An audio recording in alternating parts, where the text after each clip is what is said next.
तव्हां जेतोणीकि हिन हाई स्कूल तव्हां बिलोंग कयो था, हिते टीचिंग कयो था, तव्हां बोर्ड जा एज ए मेंबर बि थी आया हो, छा मसइलो आहे सर? छो था मना कनि तव्हांखे विज़िट करण? सर साईं अशफाक़ जो रवैयो जेको आहे त अलाए छाजे करे अलाह हिदायत ॾेसि अहिड़ो आहे। बाक़ी त हाणे असांखे बोर्ड जी ड्यूटी मिली आहे, लेटर साण आहे, 5 माण्हुनि जी टीम आहे ऐं 3 ॾींहं असां विज़िट कयूं था। अलहमदिल्ला जिते किथे सुठी मोट मिली आहे, जेका रिपोर्ट असांखे करणी आहे उहा कयूं था ऐं स्कूलनि में वञूं था इज़त सां।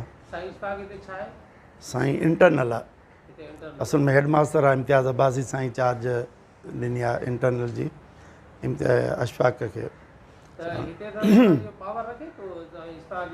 न न हुनखे को क़ानूनी को अख़्तियार न आहे, बदअख़लाक़ी आहे सिधी सही ऐं ड्यूटी अटकाव आहे, हीअ ड्यूटी अटकाव आहे, बदअख़लाक़ी पंहिंजी जाते ड्यूटी अटकाव आहे। असां हींअर उस्ताद न आहियूं, असां सरकारी मुलाज़िम ऐं बोर्ड ऑफिस जे टीम जा हिसो आहियूं।